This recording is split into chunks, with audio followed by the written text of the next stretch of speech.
Hello, everybody. My name is Ed. I'm in my armchair, and the smoking lamp is lit. Guess what I'm smoking today? My favorite pipe.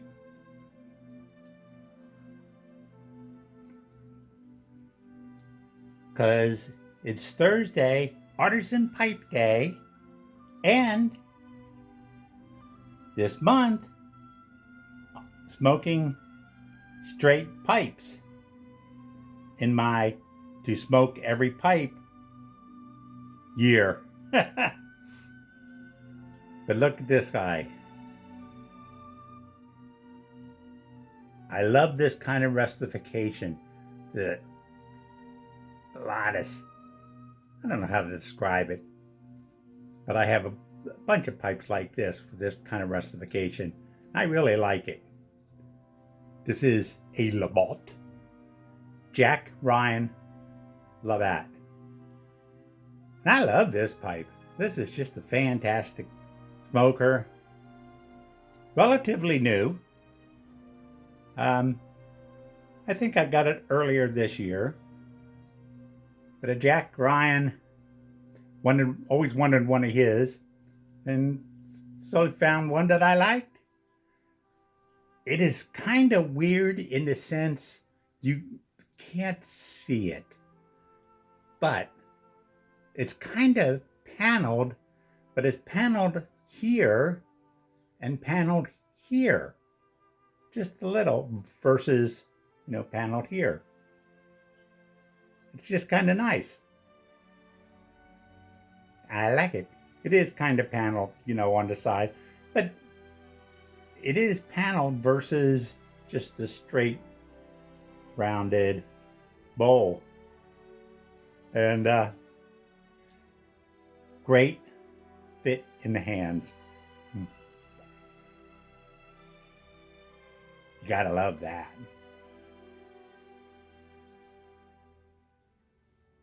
Jack Ryan pipe. Straight Labatt. I like it. We are going to have a VR for Marc Lawson.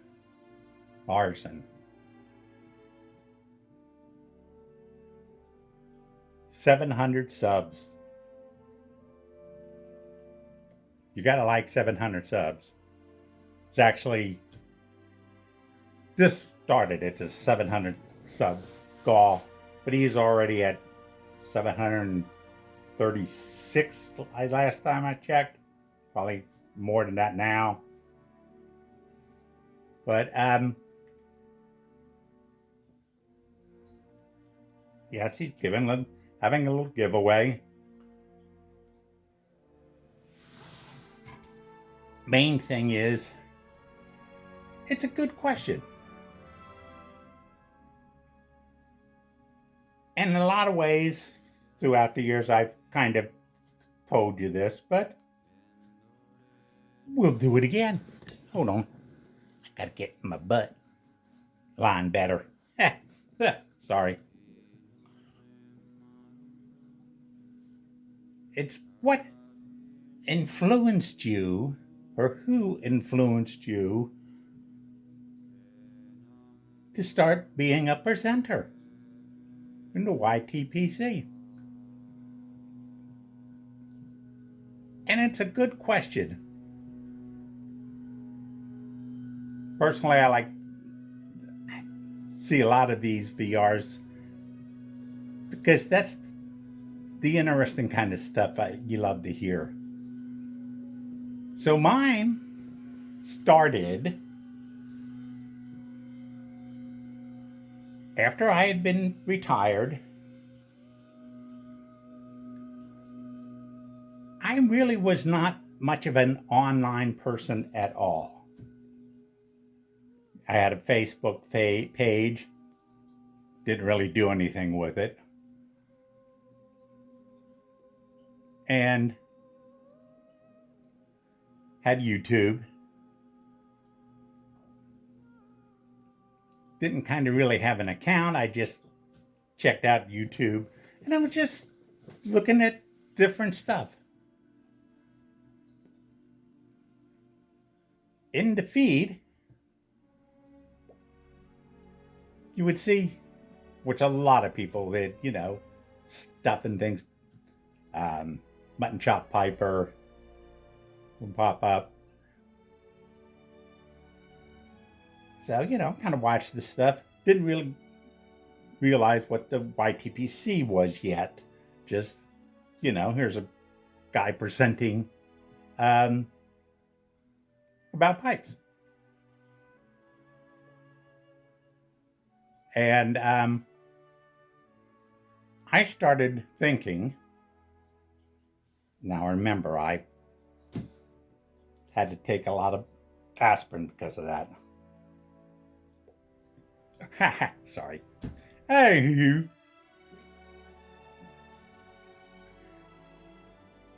Upon retiring, obviously looking stuff to do. And one of the things was that I had pipes from my father. I've been smoking for, now 55 years. So I had a fair amount of older pipes. And I started looking at pipe restoration.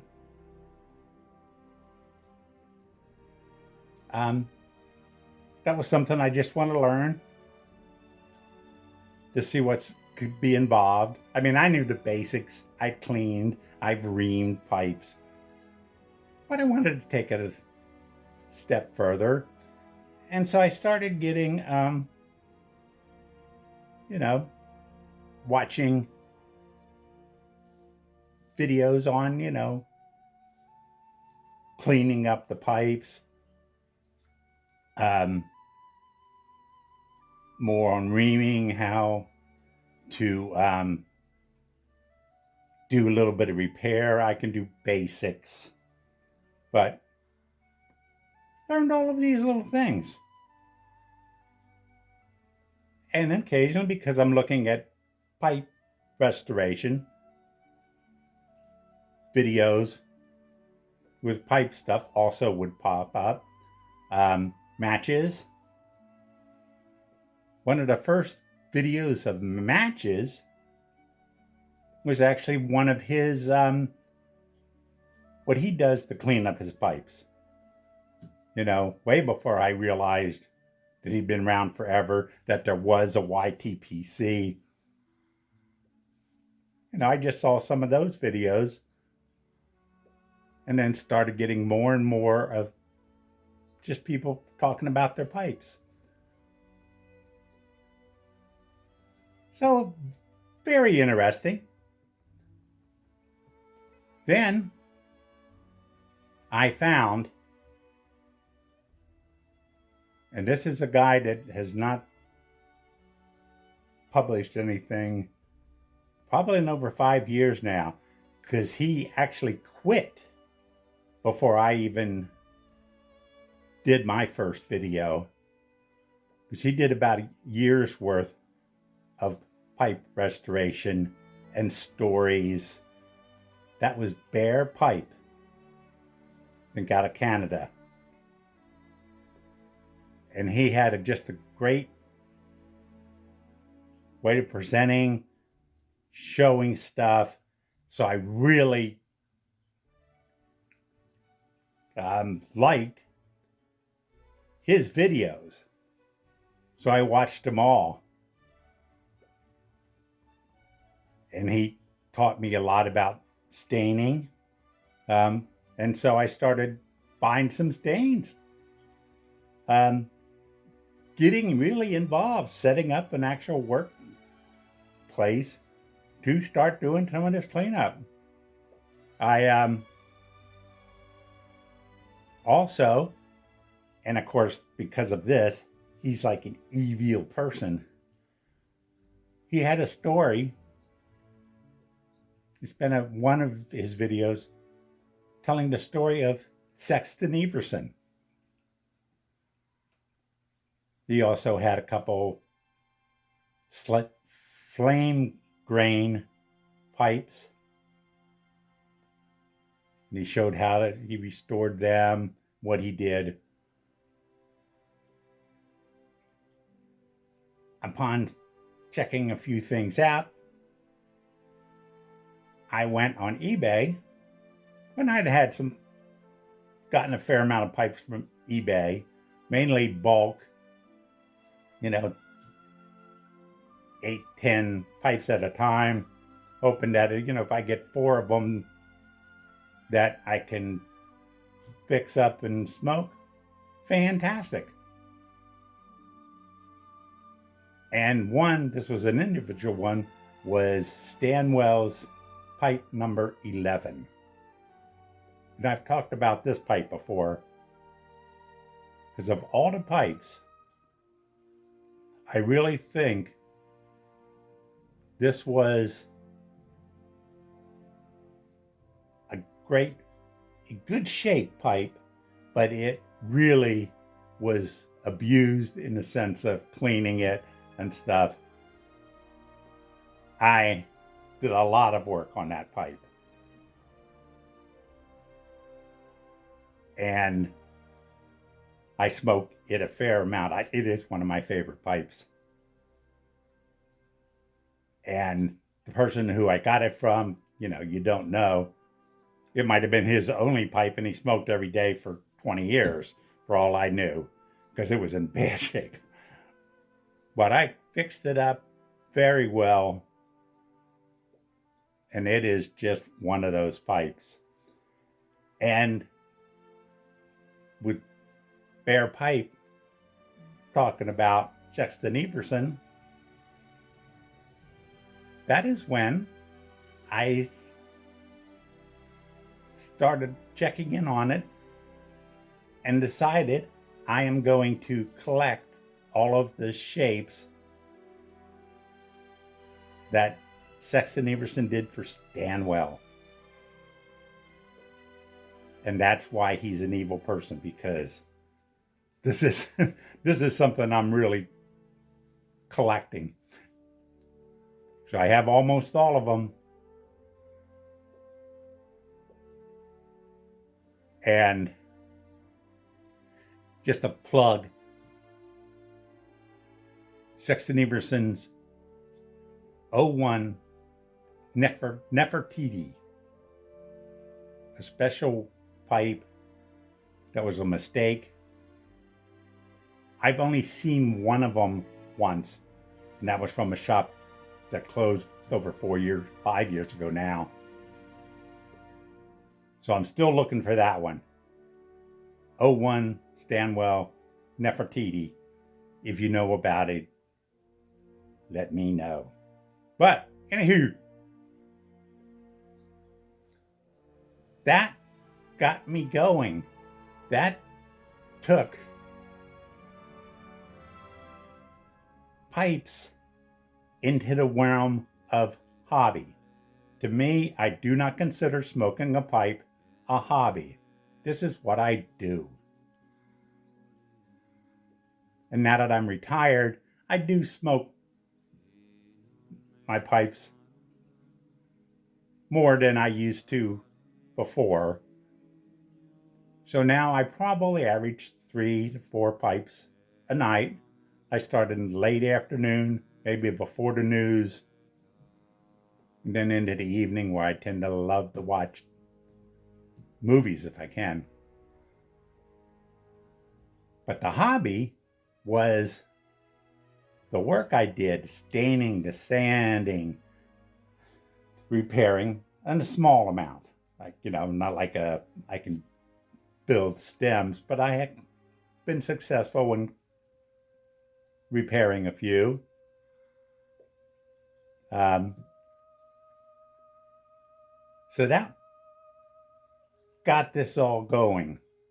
So now I'm repairing pipes, or restoring pipes, let's put it that way. Having fun with them. And I'm getting more and more feeds for pipes and stuff. And so through that, I kind of found out what the YTPC is, learned a lot more stuff about tobaccos.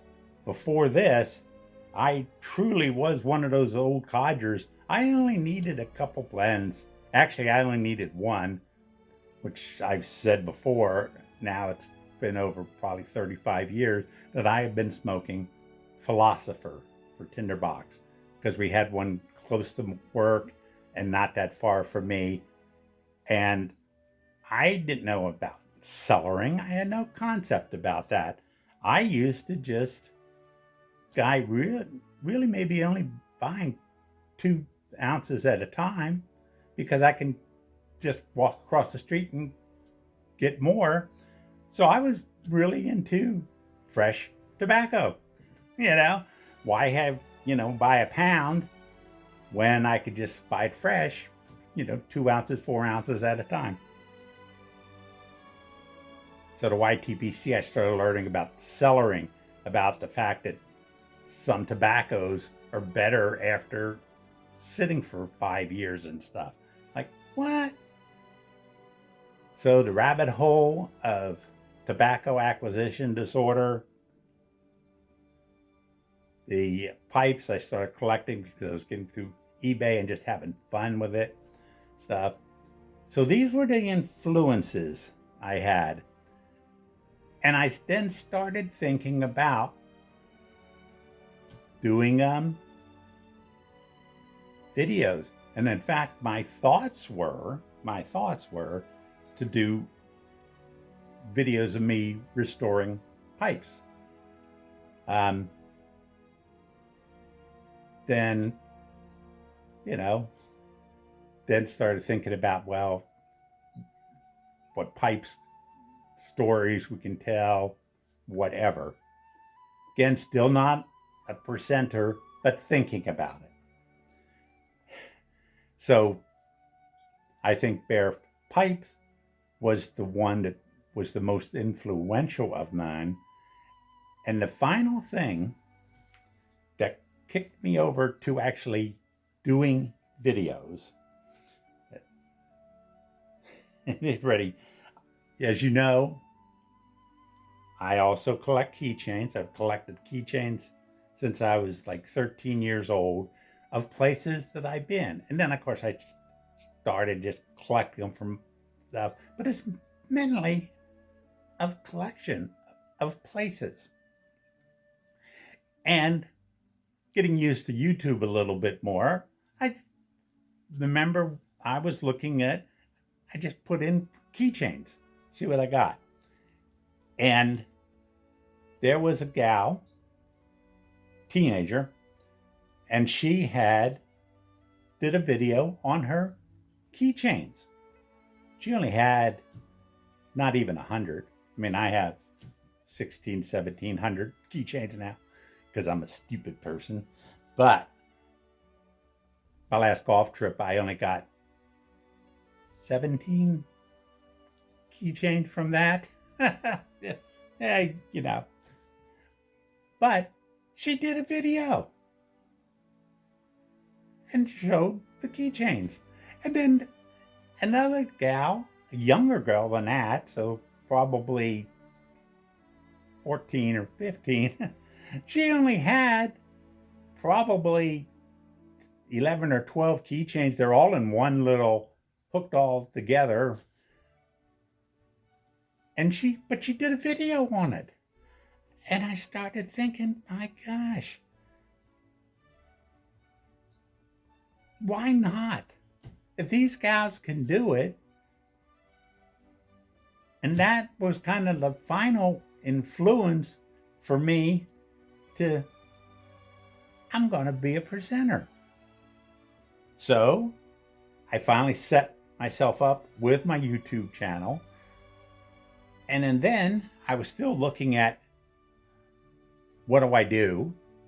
And it was, possibly, about the name of it kind of you know, something to do with, repairing um, but I started thinking, probably over a pipe, and realized, and then like, oh, this would be the perfect name, armchair. That's what I do. I am sitting in my armchair. I have always had a comfortable place that I can smoke at home. My dad, same thing. He'd basically be armchair senior. My grandfather, always smoking. But yeah, for whole my life, while I was in the Navy, I was smoking out on my ship at, on watch in the evenings. But the armchair piper, I looked to grab that name. I thought for sure that would be taken, because how many people just sit in their armchair and smoke? But no, nobody had it. So I grabbed it, and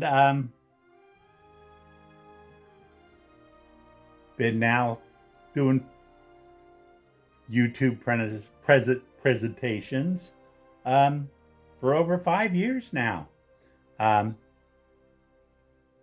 And as long as I'm having fun with them, because I can get kind of silly, I will do it. So there's my answer to Marc Lawson's 700 sub giveaway. Check Marc Lawson out. That is the name, his title name, or YouTube name, Marc Lawson. Larson. Check him out. And thank you for listening.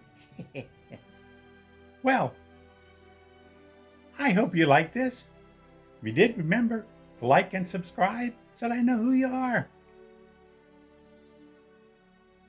And if you don't like this, remember, you are not getting to heaven.